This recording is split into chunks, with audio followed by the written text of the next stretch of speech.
On August 25, 1530, a violent storm blew over Moscow. It marked a royal birth, the birth of the next Grand Prince. The infant would come to be known in his lifetime as Ivan the Terrible. The 50 years of his reign would scar Russia and set the course of its history. He was intelligent and ruthless. He believed he was on a divine mission. He had little time for mercy and an appetite for cruelty. So Ivan was a big fan of torture. He would even participate and laugh during the torture process. But the power of his will transformed Russia. Pushing back its borders, he crushed his enemies and built an empire. His cathedrals show his desire to make Moscow the new Jerusalem. And his trading networks turned the city from a backwater to a center of international business. And yet all the while, suspicion drove Ivan to create a private domain ruled by secret police and terror. Now, our investigators go in search of this extraordinary, paranoid world, the world of the first man to call himself Tsar, the lost world of Ivan the Terrible.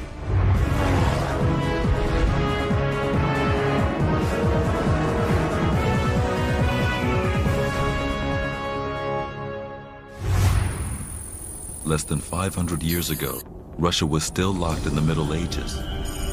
The Russian people occupied a fraction of what we today call Russia. Their land was hemmed in by the Tartar Mongols, descendants of Genghis Khan. And it was divided into a number of different principalities. Muscovy, with its capital Moscow, was the strongest. For centuries, its grand princes had been trying to unite Russia into a single nation and extend its territory. Ivan the Terrible was born into a world of ambition, surrounded by construction on a massive scale. In the heart of Moscow, Italian architects were brought in to rebuild the citadel, the Kremlin, as a statement of future intent. Our investigators have come to Russia to look for what is left of the lost world of Ivan the Terrible. They'll hunt for the keys that will help them rebuild that world.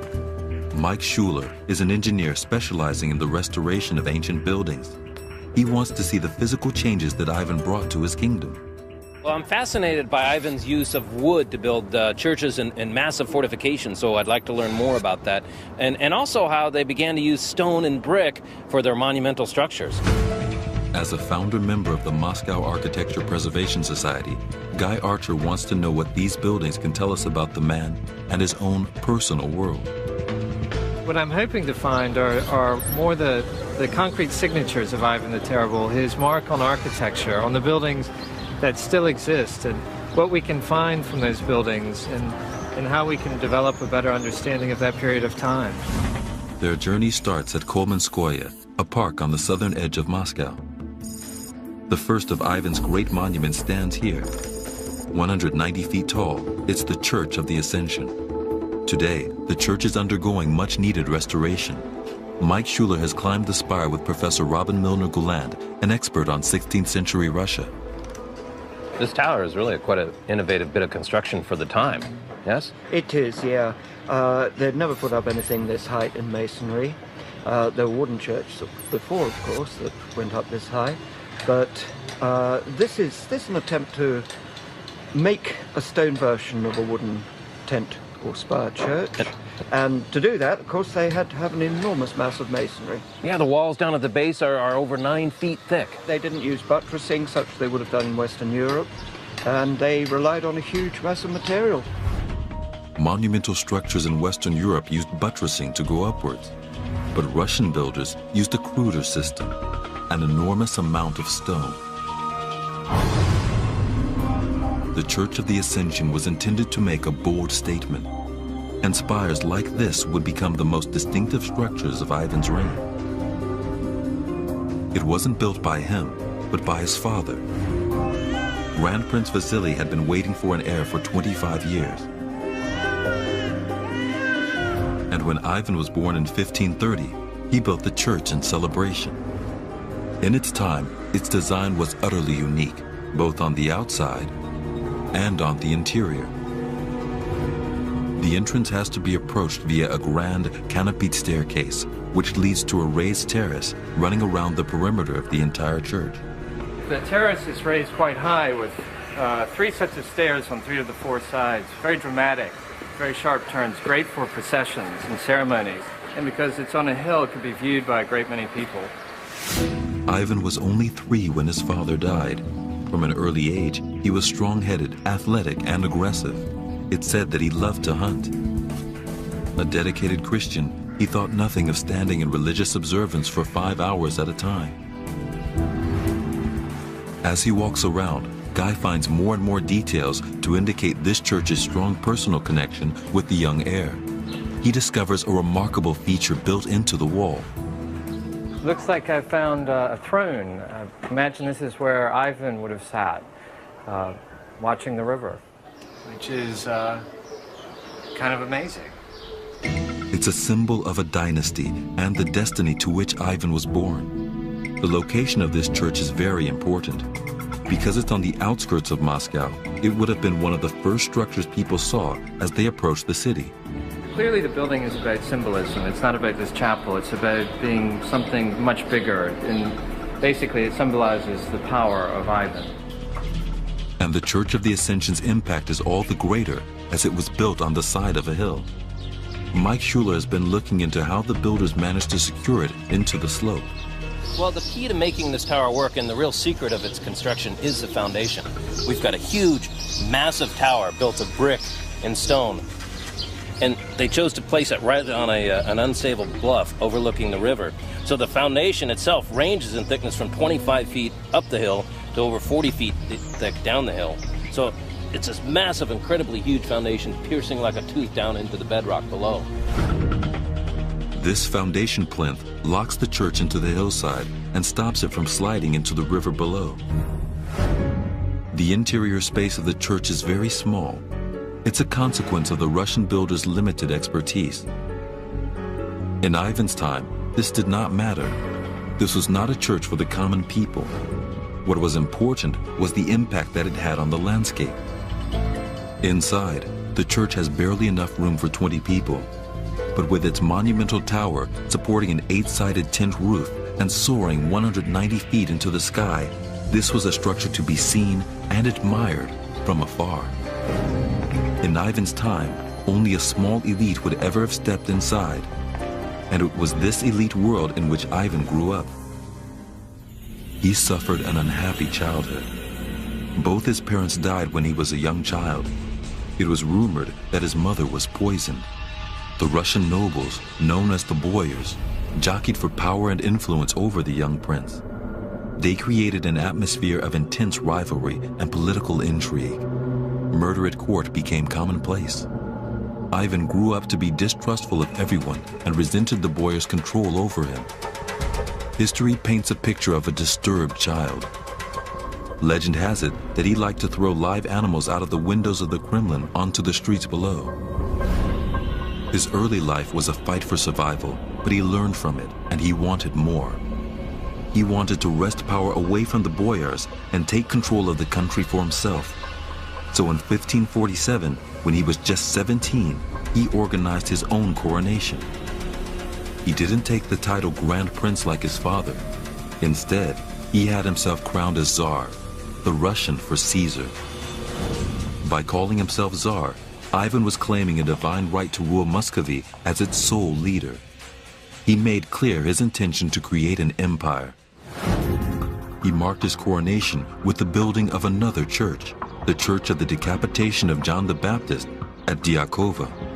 Mike can see that, again, although they built this church in brick and stone and created a structure unlike anything seen before in Russia, the builder's strategy owed a lot to techniques developed from building in wood. One of the reasons why they use an octagonal shape is for economy of materials. You get a much larger enclosed area. If we go from a square using 4 pieces of wood, transitioning to an octagonal shape, which is an 8-sided structure, we get a much larger enclosed space for only twice the amount of material.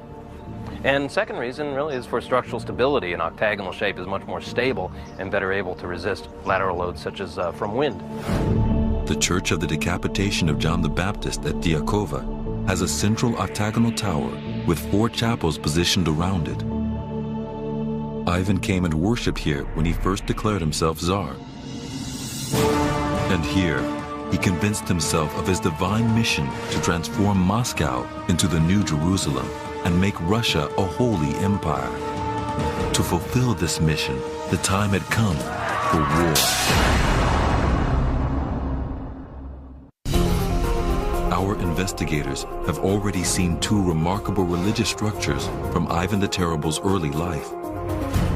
Now, journalist Guy Archer is on a journey 600 miles east. He's traveling to Kazan, the site of Ivan's first great military victory over the Tartars. For hundreds of years, the Russians had been fighting a losing battle with the Tartars, descendants of the Mongols who controlled the lands to the east. The Tartar city of Kazan was of crucial strategic importance. Only by conquering it could Muscovy gain access to and control of Russia's main river, the Volga. After two unsuccessful attempts to take the city, Ivan set out for the third time in 1552. Only 22 years old, this time Ivan brought with him a secret weapon.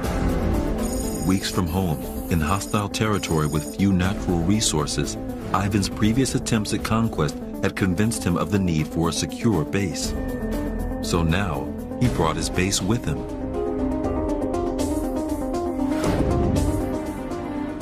Where the Volga and Sviaga rivers converge, engineer Mike Schuler meets historian Leonard Nedishkovsky. What is the big tower? They're searching Sviazk, Ivan's very own quick assembly town. Ivan had his army build church and homes and towers and a whole line of wooden fortifications around this hillside. Where did Ivan get all the materials to build this fortress? The fortress itself, the walls, the towers and churches were built up at Uglich town area, 600 miles up by Volga. So they actually went to the town or the region of Uglich, dismantled homes and churches there? No. No? No. Oh, they built them there first? They first there, and after that they deconstruct this newly built city in this area and put it on the rafts and ships and moved here. Ivan took advantage of expert woodworkers in Uglich, who could assemble an entire fortress, take it apart, and then quickly reassemble it 600 miles downriver in Sviazk. Such was their skill and craftsmanship that some of the buildings they made for Ivan still stand today. We are standing in the eldest wooden church built up under Ivan the Terrible. It's one of the first wooden constructions built up in Sviazk. And it looks like exactly the same way as it looks like in the 16th century. I'm wondering a little bit about how 500 years ago they might have built a log church like this. How do they keep everything together? They keep the logs together without any nails. They just put one above another one, and you could clearly see it right here. So they're formed actually to fit each other. That's and just right. Locking, so the joint locks together. Yes, by their own weight. Yes. The techniques that produced these extraordinary buildings are still practiced today. I've come here to this carpenter's workshop to see how they're able to join logs together without using any kind of metal spikes or pins. Yeah, so he's eyeballed things. He's sized up the log below, and he's cutting the joint now, and the intent is for the top log to just sit right on it and lock into the log below. So the width of the joint is pretty critical.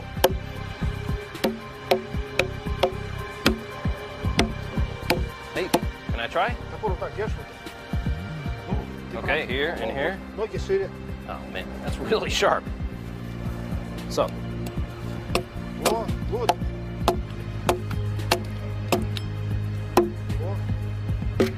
How bad did I mess up? Whoa. Okay, good enough. Okay. Here you go.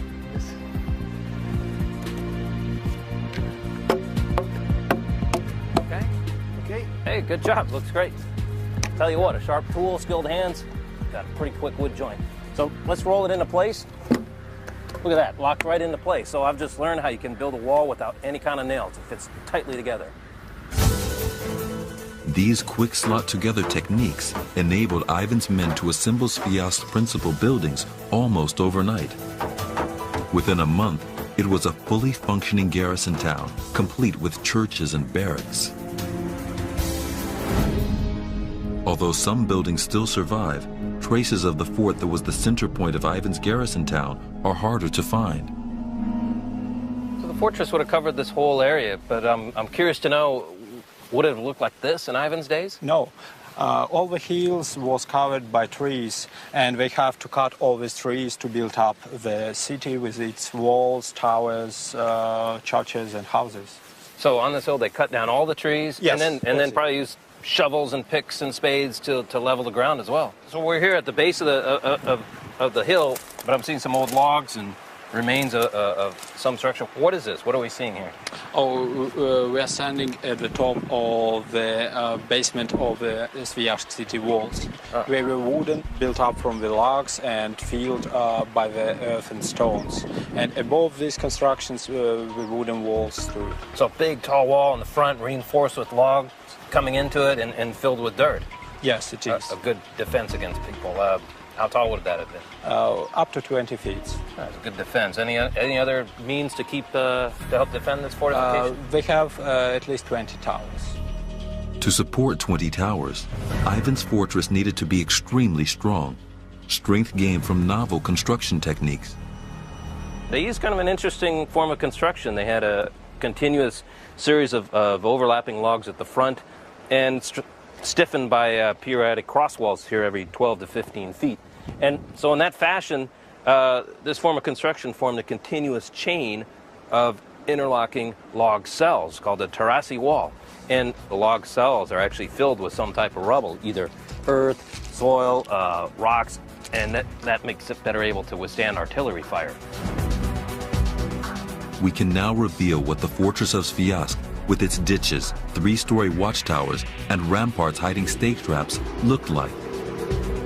This rapidly assembled fortress was a simple and effective way to break into a new frontier. Ivan was now ready to take on Kazan, a city whose citadel, called in Russian a Kremlin, was said to be impregnable. Ivan's massed army took up positions outside Kazan. Guy meets architect Rustem Vazirov to learn how the city was besieged. I've just learned outside of these very walls, Ivan the Terrible's armies of about 150,000 laid siege for 6 long weeks. But despite a month and a half of his artillery pounding the citadel walls, they still held. Pinned back by Tatar counterattacks and constantly engaged in skirmishes with the Tatar cavalry, it looked as though Ivan was about to be driven off for a third time.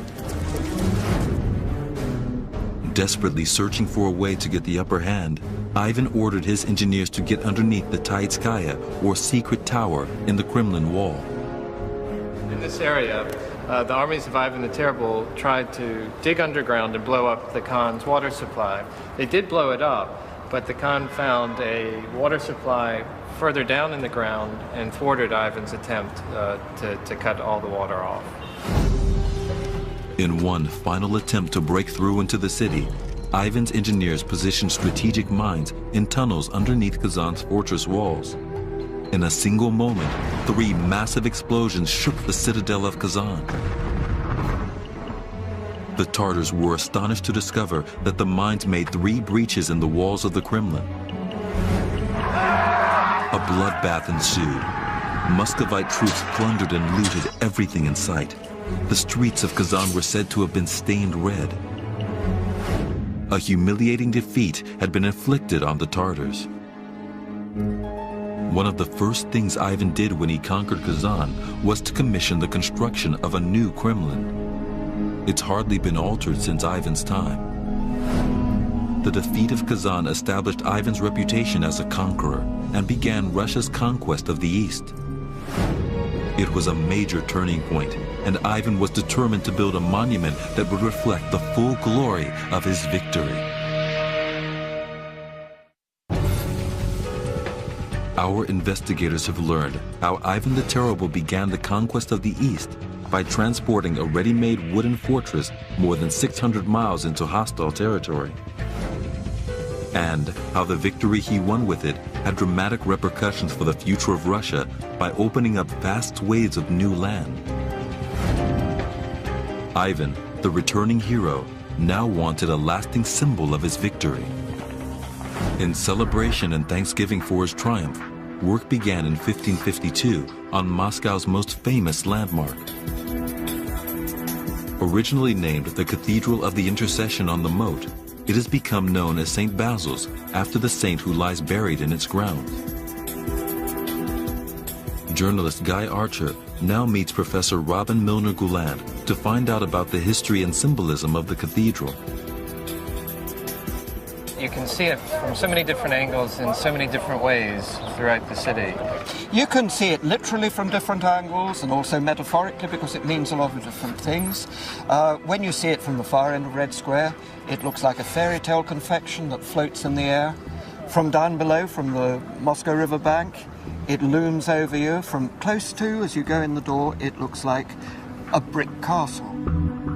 Legend has it that Ivan blinded the architect so he could never again build something so beautiful. The building is unique, and significantly, it's a building for the people. It stands outside the Kremlin, Moscow Citadel, on Red Square, a place whose name actually predates communism and means beautiful in Old Russian. Now, one of the reasons that it was located right here was that Ivan wanted some distance from the Kremlin and from the boyars. Is that correct? I think that is correct, that he wanted to associate himself, not physically so much, because he continued to live in the Kremlin, but metaphorically with the townsfolk. Investigating how St. Basil's was built, masonry specialist Mike Schuler meets engineer Alexandra Zuckerman. First, they want to examine the materials used to build the cathedral. Limestone was widely used in the old days for the construction of many buildings in Moscow. But this cathedral has been constructed using brick because it's much better material. A number of reasons lay behind this change. Brick is more economical to use. It's ready to go in the wall once it's fabricated.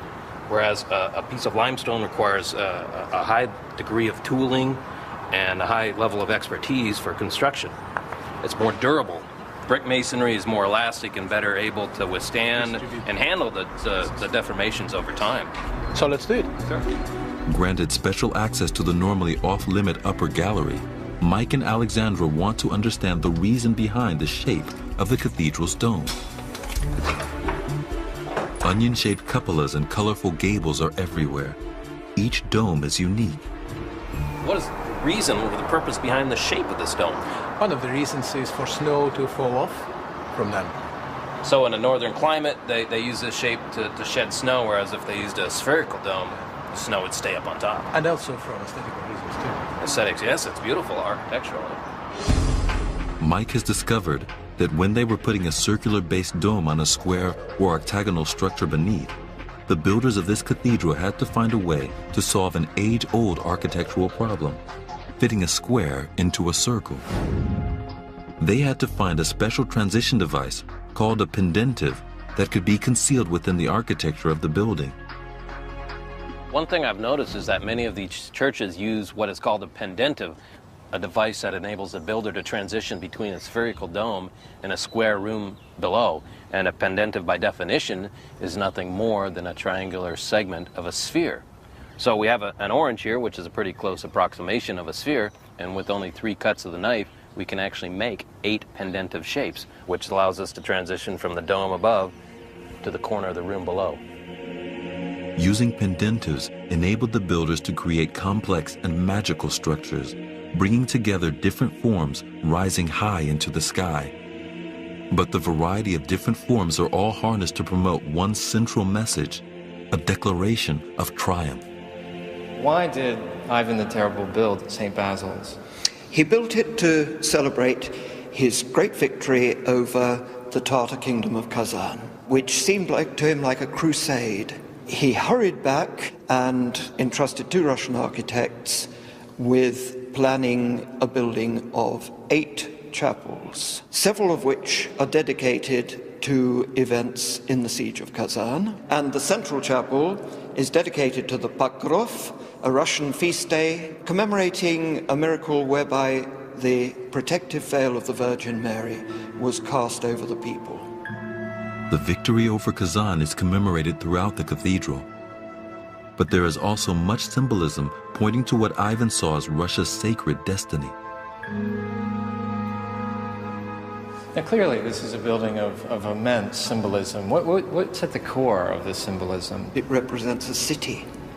It's not an individual church. You can see the chapels stand separately with passageways between them.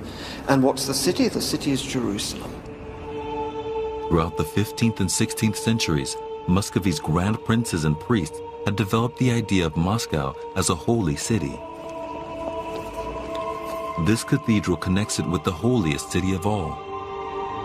The point is that it's not just the churches of Jerusalem, it's the palaces, the houses and so on, and within the corridors particularly you get a lot of apparent architectural detail representing wooden houses, and a wonderful painted decoration that represents the gardens of paradise. Ivan wanted anyone walking into this cathedral to feel that they were entering the center of a holy empire. This idea is reflected in the basic design of the building. Studying a floor plan, Mike finds that despite its random appearance, there's a meticulous geometry to the structure. Yeah, so I've gotten a bit confused wandering around the cathedral up there. It seems to be just a jumble of small chapels and passageways, but in looking at the model and the plan, it's very easy to see that it was built to take on a very specific geometric form. We have one central church surrounded by 8 ancillary chapels. All of these are linked together by one gallery. And very importantly, we look at the plan view, and the entire cathedral takes on the shape of an 8-pointed star. We can now reveal the Cathedral of St. Basil's as it looked in the 16th century. At its center is the 187-foot tall octagonal tower crowned with a tint roof and a small golden dome.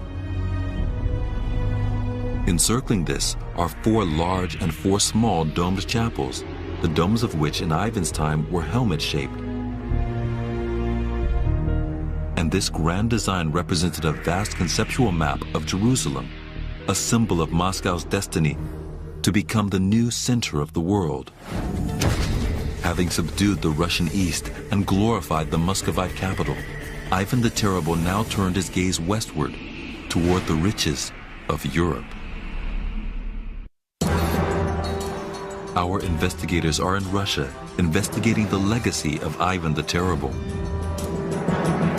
They have seen the distinctive churches built during his early life and reign, the remains of Sviazk, his prefabricated military base that allowed him to conquer the East, and the fabulous Cathedral of St. Basil's on Red Square that commemorated this great victory over the Tartars. Now, they're trying to find out what happened when Ivan turned his attention west to Europe. In 1553, an English trading expedition was blown off course and shipwrecked on the Russian coast. Ivan immediately saw an opportunity. He offered the survivors his hospitality and a permanent base in Moscow. It became a trading post and the first foreign embassy in Russia. Called the English Court, the building was lost for centuries, but Guy Archer is looking for clues about its location in the Museum of the History of Moscow. The English court was built during the time of Ivan the Terrible. Over the centuries, it was used for many different things, and they lost what its original purpose had been. Just 40 years ago, it was literally buried under newer structures. The building had been used as a library, offices, and accommodation. Only when construction began on a massive new hotel did archaeologists rediscover the English court, the last remaining private house from Ivan's time, still standing in the city. It was an amazing discovery, and I'm very keen now to actually go over and take a look at it. Guy has asked Professor Robin Milner Gouland to show him around the Old English Court. What about these foundations? First you've got a limestone foundation story, and that limestone comes from further down the Moscow River, so it was fairly widely available. Then you have the main structure of the place in brick. Right. And above that, you'd probably have a wooden superstructure. That has clearly been lost in one of the many fires that have happened here, but we can imagine it like that. Inside, the building has been restored to look as it did in Ivan's time. Now, this is a marvelous room. What room is this? This is the main reception room of the English court. Now, would Ivan have actually come here? Very unlikely, very unlikely. The Tsar himself was too grand, and he would have received ambassadors and people like that in the Kremlin if he so desired to. But his high officials would have come here. This was the hub of international commerce in Ivan's Moscow. English ambassadors held lavish receptions here to set the scene for trade talks between Russia and the West. Now, here are paintings of Tsar Ivan the Terrible and Queen Elizabeth. And from what I understand, the relationship that Ivan had developed with the West was so strong that he actually proposed to Queen Elizabeth. That's true, yes. They corresponded for 15 years. He actually put out feelers, hoping to marry Queen Elizabeth. She wouldn't have it, of course. Trade opened up new possibilities for Ivan's Muscovy. When Ivan the Terrible opened up trade with the West, Russia exchanged honey, caviar, furs for cloth, metals, technological expertise, weapons. The English court is in the heart of a district called Kitai-Gorod and serves as a lasting reminder in brick and stone of the thriving commercial center which grew up here in the 16th century, outside the walls of Moscow's citadel, the Kremlin. Most other buildings in the area were wooden and have been lost to fire over the centuries. In Ivan's time, this was a very real danger, and he knew that this prosperous commercial quarter needed protection, but not just from fire. With the Tartars still a genuine threat even to Moscow, Ivan decided to give the area special protection. He ordered a fully fortified wall to be built around the whole area. Little remains of the Kitai-Gorod wall, but Mike Schuler is hunting for it with historian Dmitry Olenikov. They want to recreate a sense of the lost walled city. Dmitry, this is part of the wall around Kitai-Gorod, the ancient town center. Yes, exactly. This is a part of Kitai-Gorod wall. It was built after the Kremlin because the city became wider, as they need more walls around the city to protect its citizens. And it's about 2 miles long. 2 miles long? 2 miles long around the city. And you see, it's 20 feet wide because you need to put cannons and you need horses to drive them over the wall and put these cannons on the wall to attack your opponent. This is really a rare opportunity to get an idea of the cross-section of the wall because you can see how massive it is. This is a part of a tower. There were about 15 towers all over the... All along the wall. Mike Schuler has discovered that following their historic defeat of the Tartar city of Kazan by laying mines, the Russians decided to take special precautions to prevent the same thing happening in Moscow.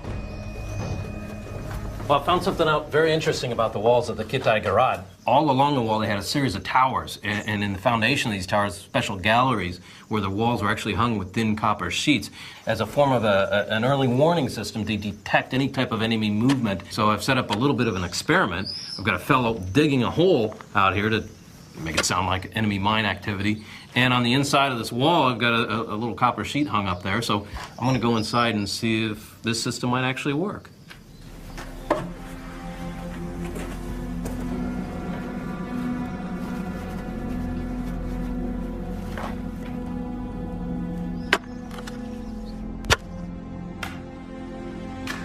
Yeah, listen to that. I could actually hear the sound of digging on the other side of the wall. So I could imagine with the whole series of these sheets lining the wall, you could listen in and tell if the enemy is doing anything, digging mines underneath the wall. You could listen for enemy horses maybe 40, 50 feet away. So it's very simple technology, but an effective early warning system. Now, we can reveal what the walls of the Kitai-Gorod looked like when Ivan had them built in the 16th century. But walls were not enough to dispel Ivan's growing fears that his own nobles were plotting against him. The Tsar vowed to crush all opposition and prepared to unleash a reign of terror that would never be forgotten.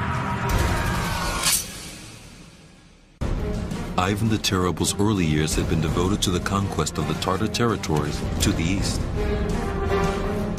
By the time he was 30, he had managed to achieve more than any of his predecessors in uniting Russia and establishing its empire. His victories were celebrated by building cathedrals and monasteries, Kremlins and palaces throughout the land. He had also taken Muscovy out of isolation, forged valuable trade links with the West, and built Russia's first foreign embassy. But despite such progress, the tide was turning against Ivan. He had embarked on a long and draining war on Russia's western border. And ever suspicious of the boyars, the nobility, Ivan had begun to retreat into a private and paranoid world.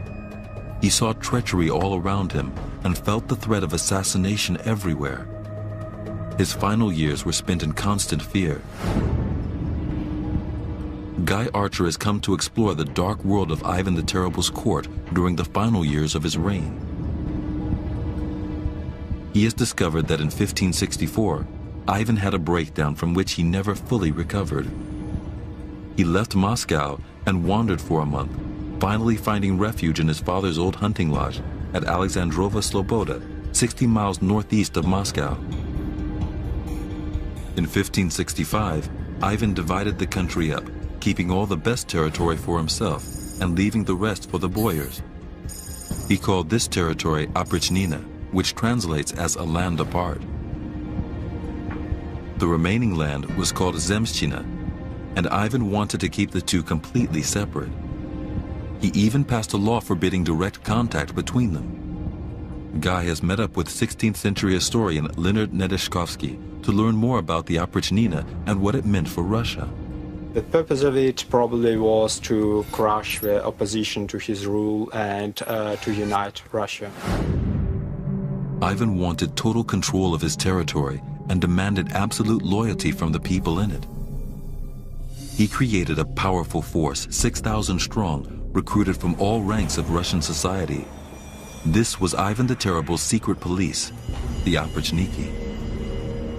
So he created the Oprichnina system, and then he created special soldiers, the Oprichniki. What was their role? How did they look? They were unusually dressed in black costumes, and they had dogs' heads and the brooms on the saddles. Real dog heads? Yes. It's a pretty gruesome picture. What was the purpose of this? Oh, the purpose of this was claimed that they should act as the dogs of the Tsar, and they should remove by their brooms the enemies of the Tsar. Ivan made the hunting lodge at Alexandrova Sloboda the headquarters of his Oprichnina. It was the heart of his state within a state, and effectively, it became the capital of Russia.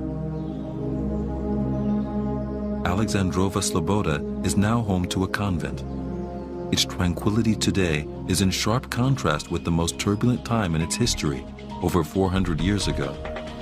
The face of the compound has changed over the centuries, but Ivan left his mark on one of the structures. He converted a small church built by his father Vasily into the Crucifixion Bell Tower. Adding a third level of kokoshniki, arches shaped like headdresses, Ivan created a belfry beneath a soaring tent roof, giving him the height he wanted to survey his domain. Mike Schuler and engineer Alexandra Zuckerman climb up the 187-foot tower to investigate.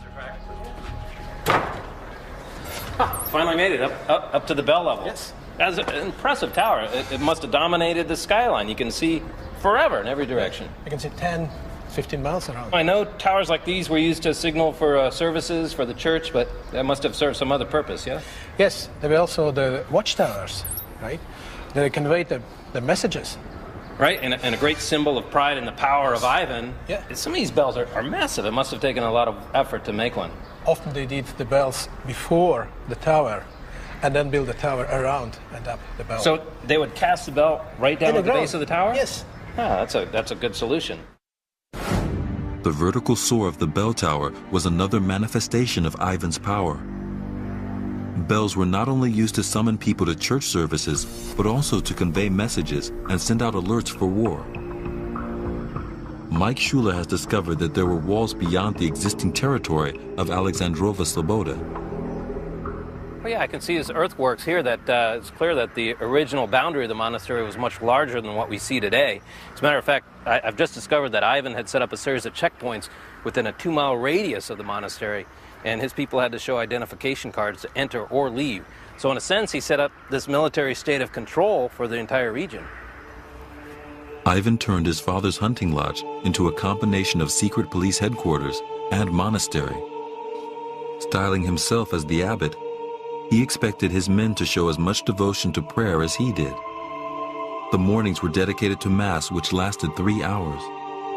This is the personal chapel of Ivan the Terrible. It was here every morning at 4 a.m. he would have special morning prayer, and it would be attended by about 300 of his special brotherhood of Prichniki. They had to come. That was absolutely an obligation. If anybody missed these prayers, they would have to go to jail for 8 days. From here, Ivan would pray, but also sometimes issue political commands and orders. And legend has it, during the 3 hours of prayer, he was so fervent in his praying that he would lay like this and bang his forehead against the stone, causing it to bleed or at least bruise. The evenings were devoted to torture, impaling victims, pulling their tongues out, or boiling them whole in a large cauldron so the flesh would come off their bones. Historian Boris Zokolov tells Guy about the brutal side of Ivan's regime. Who were the victims of his torture? Ivan tortured and murdered the people which he considered to be his enemies. They were boyars, noblemen, and their servants. He was a great fan of tortures.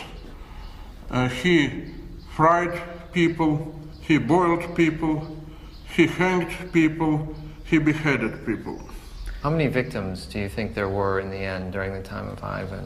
I think the most correct figure is about 15,000 victims of Oprichnina. Ivan, in 10 years, killed much more people than the Spanish Inquisition killed in 150 years. Ivan even ordered his Oprichniki to purge whole cities. They were merciless and thousands were massacred. Ivan saw himself as a redeemer representing God on earth. His was a bloody war with the forces of evil. It was his divine right to purify those who had become corrupt. Ivan commissioned 2 churches at Alexandrova Sloboda to repent for his sins and commemorate the barbarities which he had visited on his own people. And this is what the Alexandrova Sloboda compound looked like when it was complete. Surrounded by strong fortified walls of wood and stone, it had an enormous masonry gatehouse. Inside were places of prayer and places of torture, a terrifying combination of the sacred and the profane, which was emblematic of Ivan's whole reign. It was at Alexandrova Sloboda that Ivan's fiery temper wrecked the future of his dynasty. In 1581, he struck his son's pregnant wife for being improperly dressed. His son leapt to her defense, and Ivan struck him with his staff. He died from the blow. A few days later, the baby miscarried. The Tsar had lost both his one strong son and a future grandchild. Fyodor, his only surviving son, was weak and not fit to rule. Ivan's dynasty was to die with him. When he died in 1584, Russia was ravaged by terror and uncertain of its future. Yet, he had also achieved great things for his country and left a remarkable legacy in brick and stone. His birth had been marked by building the monumental and impressive Church of the Ascension. He celebrated his own coronation as Tsar with a majestic church at Dyakova. The amazing St. Basil stands as a lasting monument both to his victory over the Tartars in Kazan and to Moscow's sacred status as a holy city. He had fostered international relations and commercial prosperity, encouraging his backward country to open up to the West.